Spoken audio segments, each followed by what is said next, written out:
Hi friends, నమస్తే. అందరూ బాగున్నారా? వీడియోలో కనబడుతున్నారు కదండి, ప్రసాద్ గారు టెక్కల నుంచి వచ్చారు.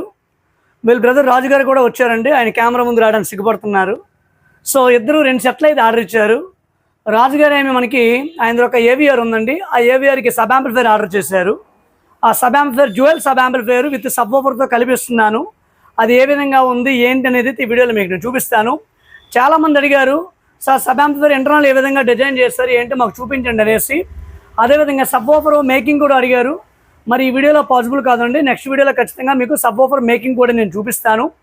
ఈ వీడియోలో సబ్ వూఫర్ యాంప్లిఫైర్ ఇంటర్నల్ ఏ విధంగా ఉంది, ఆ ఏవిఆర్ నుంచి ఇన్పుట్ ఏ విధంగా ఇవ్వాలి, సౌండ్ ఏ విధంగా వస్తుంది ఏంటి అనేది నేను ఇక్కడ చూపిస్తాను. వాళ్ళ రివ్యూ కూడా మీకు నేను చూపిస్తానండి. దెన్ ఇప్పుడైతే వీడియోలోకి పోదామండి. పోయే ముందు ఇంకా మన ఛానల్ ఎవరైనా సబ్స్క్రైబ్ చేసుకోకపోతే సబ్స్క్రైబ్ చేసుకోండి, లైక్ చేయండి, కామెంట్ చేయండి, షేర్ చేయండి. ఫ్రెండ్స్, ఇక్కడ చూస్తున్నారు కదా, డెనాన్ కంపెనీ ఏవిఆర్కి ఈ సబ్ యాంప్లిఫైర్ అయితే కనెక్ట్ చేశానండి. ఈ సబ్ యాంప్లిఫైర్ ప్యానల్ వచ్చినప్పటికీ పైనీర్ సబ్ యాంప్లిఫైర్ ఉంది. అలాగే ఇది పైనీర్ కాదండి, కేవలం ఫ్రంట్ ప్యానల్ మాత్రమే. లుక్ చూసారు కదా, ఫ్రంట్ ప్యానల్ లుక్ ఏ విధంగా ఉంది, చాలా రిచ్గా ఉంది. ఇప్పుడు ఇంటర్నల్ ఏ విధంగా డిజైన్ చేస్తాను ఏంటి అనేది మీకు ఇప్పుడు నేను చూపిస్తాను. ఆ డెనాన్ ఏవిఆర్ నుంచి డైరెక్ట్ ఇన్పుట్ అయితే దీనికి నేను సబ్ యాంప్కి ఇచ్చాను. ఆ డెనాన్ ఏవిఆర్ నుంచి డైరెక్ట్ స్పీకర్కి కూడా ఇచ్చేసాను నేను. సో ఒకసారి సబ్ యాంప్లిఫైర్ ఇన్పుట్ ఏ విధంగా, ఐ మీన్ ఇంటర్నల్ ఏ విధంగా ఉంది అండ్ మీకు సౌండ్ ఏ విధంగా వస్తుందో చూపిస్తాను. మీకు ఈ లాంగ్ వ్యూ చూపిస్తున్నానండి. సబ్ యాంప్లిఫైర్ ఇంటర్నల్ అయితే ఈ విధంగా ఉంది. మనం 7.2 కానీ 5.2 కానీ డిజైన్ ఏ విధంగా చేస్తాం, సేమ్ యాజ్ యూజువల్ అదే డిజైన్ చేస్తామండి. Transformer full HD transformer use చేసాము. 4 కెపాసిటర్ తీసుకున్నామండి, బేస్ కొంచెం పంచ్ బేస్ రావడానికి. And speaker production UD company dual అంటే 2 ఛానల్ స్పీకర్ ప్రొడక్షన్ అని చెప్పొచ్చు. 2 సబ్బులు కాబట్టి 2 ఛానల్కి సరిపోతుంది. ఇది రెగ్యులర్గా యూజ్ చేస్తే సప్రియామ్ బోర్డు, ఇది హార్డ్ బేస్ స్మూత్ బేస్కి చక్కగా ఉపయోగపడుతుంది. కుమార్ 4 ఫెట్ స్టీరియో బోర్డులు, ఐ మీన్ థండర్ మోనో బోర్డులు 2 అయితే యూజ్ చేస్తామండి. ఫ్యాన్ అయితే హీట్ సింక్ దగ్గరగా తీసుకున్నాము.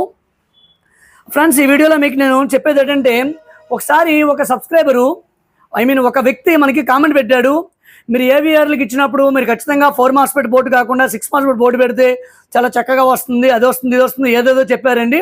ఇప్పుడు నేను ఇందులో dual 4 MOSFET board thunder mono 2 బోర్డులు వాడాను నేను. చూస్తున్నారు కదా, ఇప్పుడు ఆల్రెడీ కస్టమర్ పక్కనే ఉన్నారు, ఆయనతో కూడా రివ్యూ ఎలా ఉందని చెప్తాను, వినిపిస్తాను మీకు ఏ విధంగా ఉంది ఏంటి అనేది. నేను సౌండ్ ఏ విధంగా వస్తుంది అని చూపిస్తాను.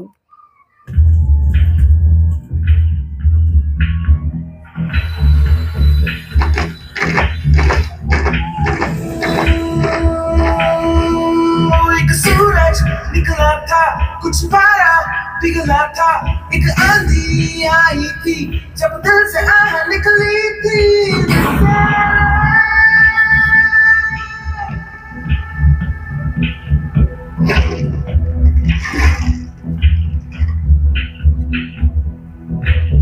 రాజు గారు, సబ్ యాంప్ మీదే, ఆల్రెడీ ఏవిఆర్ నుంచి కనెక్ట్ చేశాను. బేస్ ఎలా వస్తుందండి మీది?